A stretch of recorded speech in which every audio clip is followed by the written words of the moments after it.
Eric Brzezinski here with day 6 of our 30-day April practice plan. The first 5 days we did mostly full swing. It was all full swing.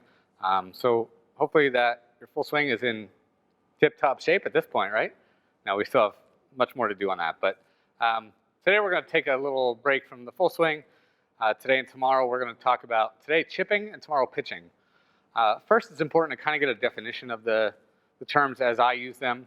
I don't like the phrases or the definitions that include like how far the ball rolls out, because firmer greens, ball rolls out farther. Downhill chips, the ball might roll out farther, or uphill chips, the ball is going to roll out shorter, right? So defining a chip versus a pitch based on how far the ball rolls out versus how far it flies, things like that don't really make a lot of sense to me.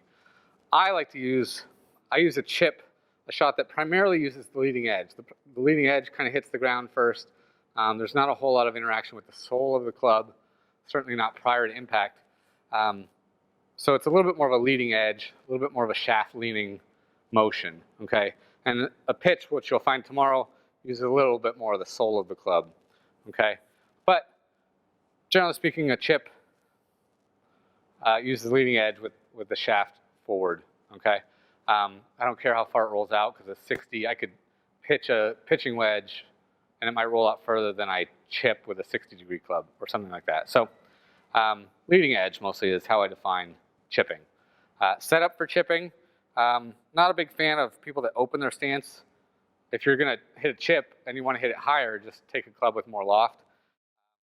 Plus, if I put it forward, my ball position is effectively very far back in my stance. It's not like it's here because my body's oriented this way. So I prefer a square stance.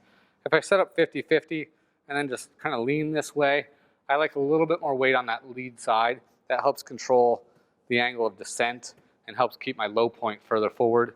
I don't like people that get back here because they'll hit the ground back here, well behind the ball. So 50-50 and then just lean this way. When I'm actually playing golf, this right foot, the outside of it, is often slightly off the ground like that, because then I'll know if I recenter or move any of my weight back to my back foot. So do it like that. Try not to get your weight forward like this. So feet close together, leaning forward a little bit so my weight's there, and then I'm gripping down on the club because I don't need a lot of power. I want control, not power. So feet narrow, weight favoring the front foot. Ball position not too far back. If it gets too far back, we get too much leading edge, and you have to chop down a little too much.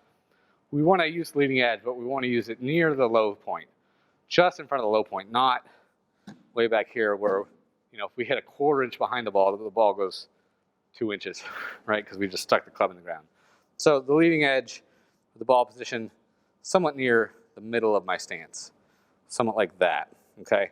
Not a lot of shaft lean, because again, a lot of shaft lean just uses too much leading edge, okay? We don't generally have that margin of error. So general chipping motion, it's a lot of that right wrist folding back on itself and a little bit of hand swing or arm swing, okay? So we can go back to there. That puts a little bit more shaft lean into the club, right, without setting up like that, okay? So a little bit more shaft lean into the club so we can then kind of chip the ball out there, right? Right, pretty straightforward. Today we're going to do a drill, though, with dimes, right, to help control the low point. I have some dimes here.